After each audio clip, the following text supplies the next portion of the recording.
So there's a stat that a whopping 90% of small businesses fail within their first 5 years. And this of course applies to Etsy, where many stores actually fail within their first few months. But why is this? And is it possible that we might be making some of the same mistakes that could eventually lead to our Etsy shops failing? Alright, what's up team? I'm Alfie. And in my personal journey of growing my Etsy shop to over 5,000 sales in 2 years, I've seen plenty of Etsy shops come and go, and I've definitely seen some common occurrences between the shops that continue to fail. So in this video, I'll show you the exact reasons why so many Etsy shops are failing in 2023. And I'll also go over exactly how to fix each of these issues so that you yourself can own a profitable Etsy shop that makes you multiple sales a day. Alright, so starting with the first reason why I see so many Etsy shops failing, and this is purely because you're a small fish in a massive pond and your niche is way too oversaturated.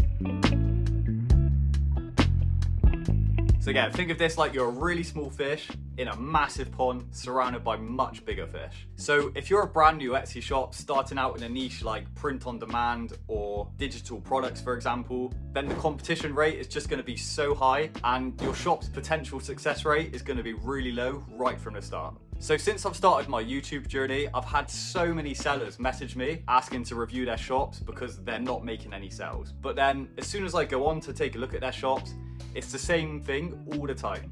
They're normally print on demand or digital product sellers, and there's nothing unique about their products at all. So I mean, just think yourself.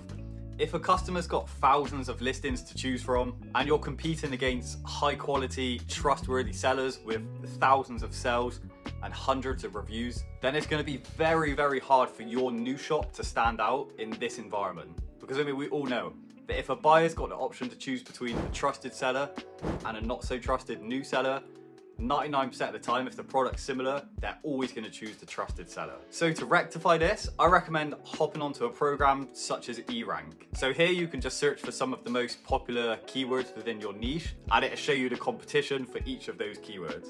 So basically the real aim here is to enter into a niche that's got low competition, but high search volumes. So this is just going to give your store the best chance of succeeding. Alright, so moving on to the second reason why I see so many Etsy shops failing, and this is because of a massive lack of social proof.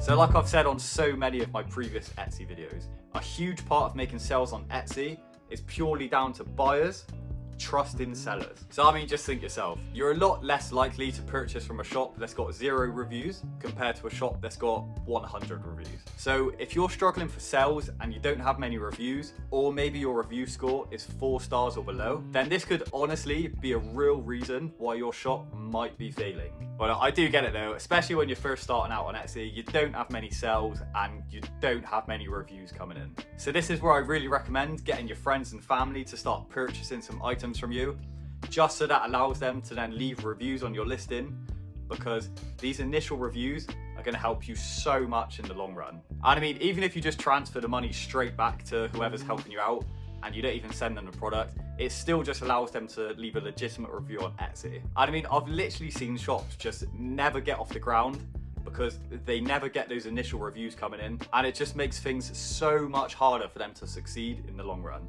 Alright, so moving on to reason number 3 now, and this is a lack of pricing research. So in my opinion, this one really is a no-brainer, but I see so many Etsy sellers neglecting this. So look, if your products are priced too high, you're not going to get many sales, and that's just the reality. Furthermore, if you just persist with your high prices and you don't continue to do any pricing research, then of course your shop is just going to eventually die from lack of sales. So this is also the case if you're selling physical items that cost too much to make, or your shipping's too expensive, or just your general logistics just cost way too much, and so you're forced to list a product at a really high price just so you can maintain some profit margins. This is just not a winning formula, and it's something to really consider right from day one. Because I mean, you never want to be forced to be listing your product higher than the competition just so that you can either break even or continue to make a small profit. So this is why I always recommend to just set some time aside each week and do a deep dive into some competitive research and see what the rest of the market are selling their similar products for. And I mean, if you're competing against competitors that's got a lot higher level of sales and social proof than you, the reality is you're only ever going to be able to beat them on two things. And that's going to be product quality or product cost. All right, so moving on to the fourth reason now. And this is because your shop's stagnating and you're not investing to grow. So I get it that not everybody wants to spend money in order to make money. But hear me out on this one. If you're a shop that does start to make a little bit of profit, especially in the first year or so, then I would really recommend just considering investing some of that profit back into your shop. I mean, you see just so often there's so many shops that just stagnate over time because they're pulling all of their profits out and they're never reinvesting back into their shop. Meanwhile, all of the competitors who are reinvesting are going up, you're stagnating and eventually being replaced and going down. And I mean, the time that you have to actually invest into your business is always going to be finite. So this is why it's really important to make sure that you're topping that up with some paid investment as well. And the best ways to invest money back into your business from my personal experience is as follows. Firstly, it's definitely going to be improvements to your photography. So I mean, even if this is just buying a new camera from Amazon or getting a new smartphone, I keep banging on about this. Photography is so important and it's always going to be a winning investment in my opinion. Secondly, this is going to be investing a small amount into Etsy ads.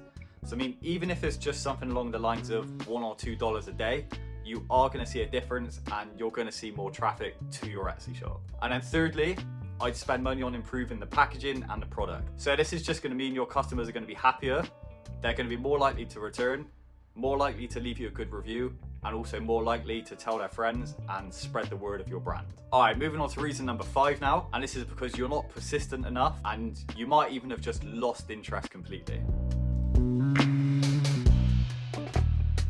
So, like I always say, 95% of business is just solving problems. So it's very rare that a business ever opens up and has no blips or down periods or any moments where the owner just completely feels like giving up. But honestly, this is just the reality of business. But it really is a huge reason why you see so many businesses failing, just because there's a real lack of persistence to carry on with the journey and to keep solving the problems that arise and to keep pushing and to keep innovating with new ideas. So look, when your sales are low or you're having problems with your shop, you have to keep going. So even if you've literally just started out on Etsy as a brand new shop, then from the start, even just making one sale might seem impossible. But honestly, you know what? It did for me too, and it does for everyone. Everything always seems impossible until it's done or until you do it. But honestly, I'm here to tell you that it's just so worth it and it's worth every second that you put into it. And I mean, look, honestly, I can tell you from experience, I've been there so many times myself where maybe you get a bad review or a customer's not happy or you get a problem with one of your products or sales are lower than what you'd expect. I mean, it's a bad feeling in your stomach and sometimes you do just want to give up. But honestly, in my opinion, this is the main thing that separates businesses that fail from businesses that succeed. It's literally just the persistence and the willingness to continue through problems and to just keep innovating in your shop. So I would honestly implore you to do the same and just keep going. So that was just some of the most common reasons, in my opinion, why I see so many Etsy shops failing over time. So now that you have that information, I want you to really put some time in and just evaluate your shop from top to bottom. Look at it from all angles, from both a seller and, importantly, a buyer's point of view. And just know that if you're persistent with it, you continue to learn, soak up information, and continue to try new things, then honestly, you will be successful on Etsy. And even if it seems impossible and it takes a month to make your first sale, I literally promise you that day will come. And remember, if you found any value at all in my videos and you think I talk a little bit of sense, then please don't be afraid to hit the subscribe button for my channel. As I said, I've made all the mistakes so that you don't have to. And at the end of the day, I just want to give as much value to you guys as possible. So yeah, as always, thanks so much for watching my videos and I'll see you on the next one. Cheers, guys.